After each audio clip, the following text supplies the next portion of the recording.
I've got to say, I've been reading these studies that have been telling me some really disturbing things about millennials, especially millennial generation males. That's people born from the year 1980 to the year 2000.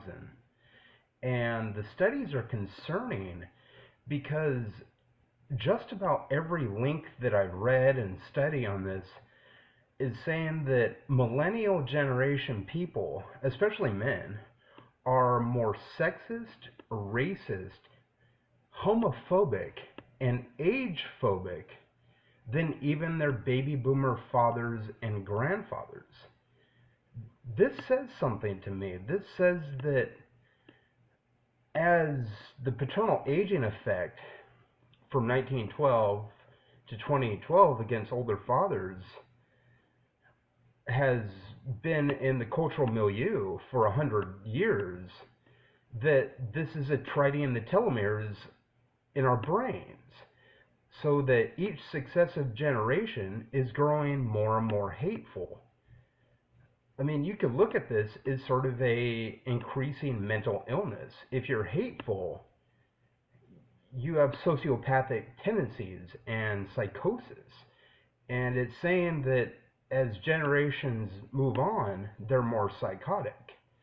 Sure, we had Obama and Hillary Clinton had a very good chance of becoming the president of the United States.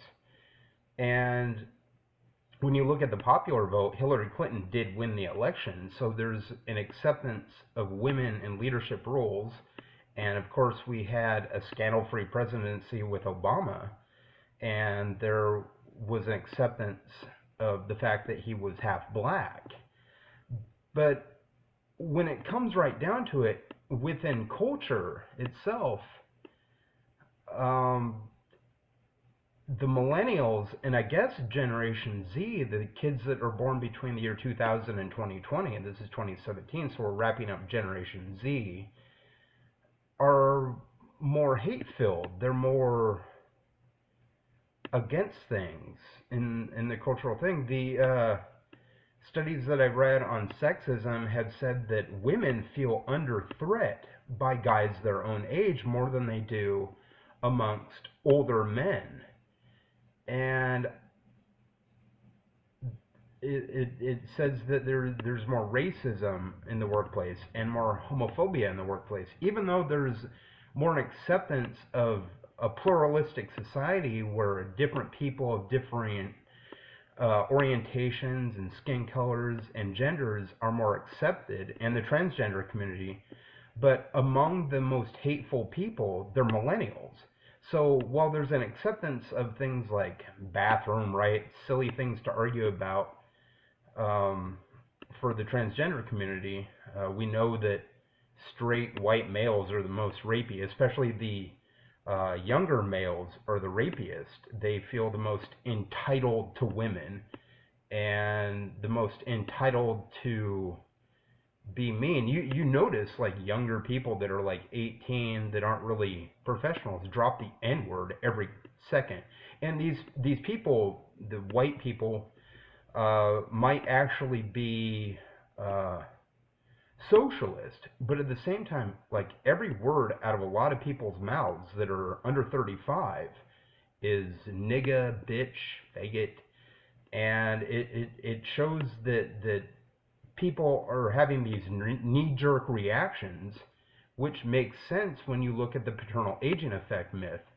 The chromosomes are the basic building blocks of the cell, and when those are wilted from less telomerase, less older fathers over 100 years, and this passes on generationally, that it creates synaptic triggering problems because the neurons are more wilted, so synaptic triggering problems lead to mental illness. We used to think of mental illness as a chemical imbalance, and it is. It's a chemical imbalance of telomerase at the very core, but it also causes a physical problem of more wilted brain neurons and cells, which make people more mentally ill. Aside from the fact that if you were to look at children these days having just as many glasses as their baby boomer parents and grandparents and great grandparents at a younger age than they had back then. I mean, the equipment that judges whether you have 20/20 vision or crooked teeth has only really improved, and it doesn't show that because we didn't have the technology to judge 20/20 vision and the ability to understand mental illness, it shows that there really are more mentally ill people, and it shows that there are really more uh, people with health problems. And the statistics show this, that in the 1900s there weren't as many health problems as there were in 2000.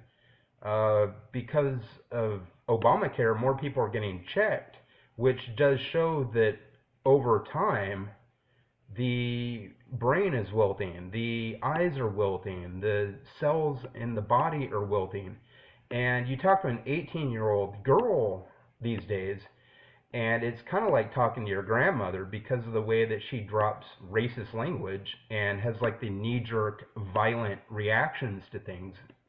Boys and girls both, uh, on average, are more knee-jerk reacting rather than taking the time to consider other people's feelings and viewing other viewpoints. Sure, they might be socialist, but at the same time, there's the hypocrisy of liberals where if you have a nice car and want to go to the music festivals, your chances are better off, even among people that want to tax the rich, the democratic socialist youth, than somebody that just has a small apartment like me. I mean, if I were 18 and had a car, a nice car, and my twin was 18 and didn't have a nice car, my chances with women, even among people that want to tax the rich, would be better. If I have a hot tub, my chances with women are better. But at the same time, you want to tax the rich. And that shows a lot of things. It shows how hateful we've become. It shows how hypocritical we've become. And I just think that the whole thing where millennials are more sexist and racist and the women feel more under threat amongst men their own age and younger men shows indicative of the problem, that we're growing more animalistic, devolving as a society.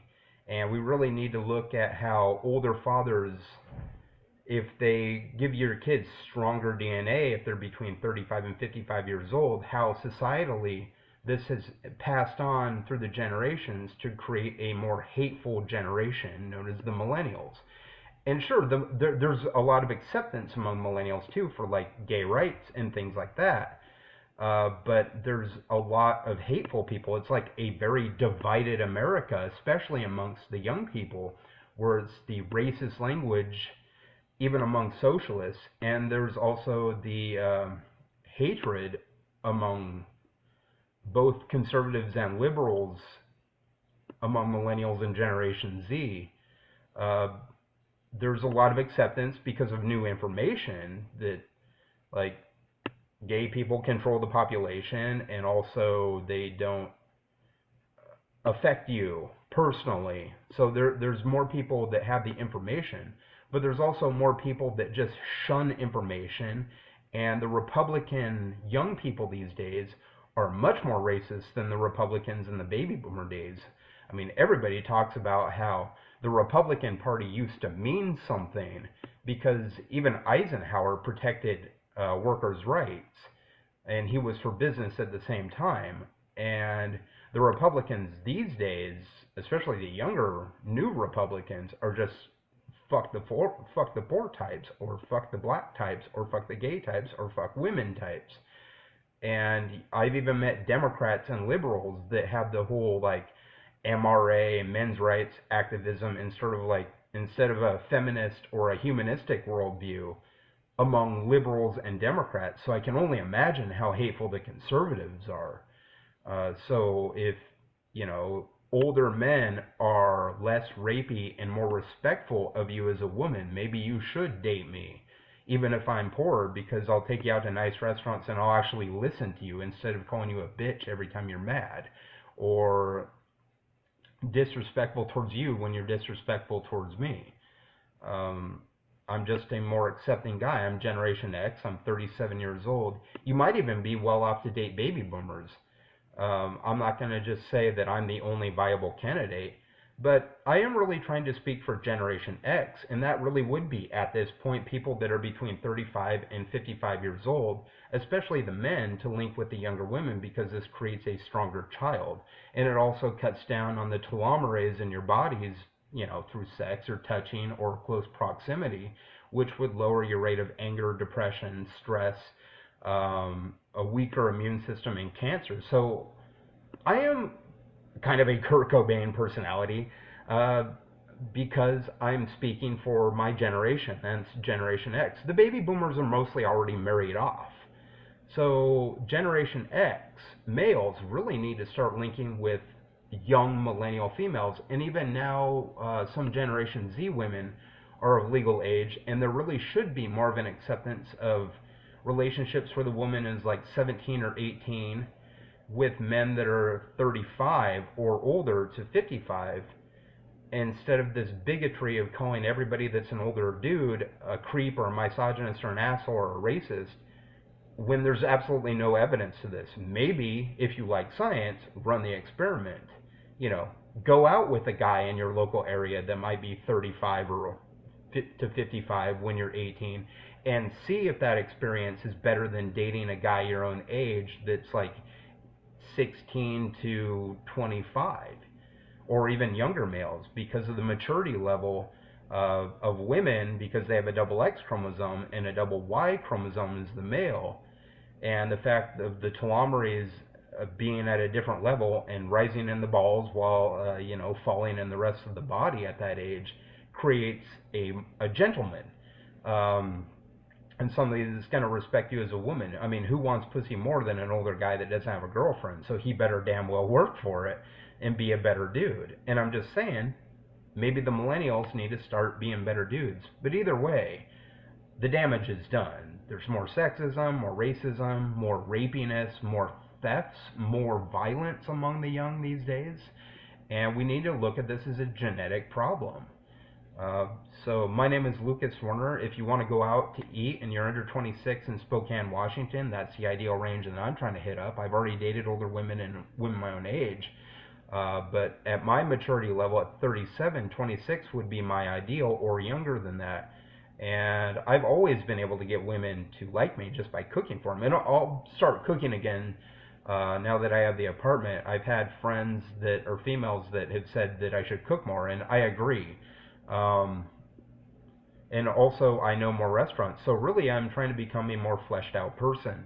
If you don't like cooking, we can go out to a restaurant. If you like cooking, I can cook for you. I just would like to get to know you better as a person. And I think a lot of young millennials just want the pussy. So they'll go up and they'll ask run-on questions and just take you right in front of our faces. I mean, the millennials are right there at the bus, hooking up with each other, and that intra-ageal crap needs to go, because the women are much more mature than the men. The guys of this generation and younger are rapier, more sexist and racist and homophobic. So give me a chance, and also give other people a chance. I'm not the one who feels entitled to the pussy. You know what I'm saying? I'm not the one that feels that I deserve it. I'm saying that I would like to get to know you better as a human being and a woman before we even go down that path. I've had sex in 5 years. I've lost like 175 pounds. I'm ready to just relax and get to know you over some nice sushi, or even cooking in my apartment where I'll make you food and we just talk. I would like to just listen. I want to know your interests. My interests are trying to get you to go out with me. That's pretty much it.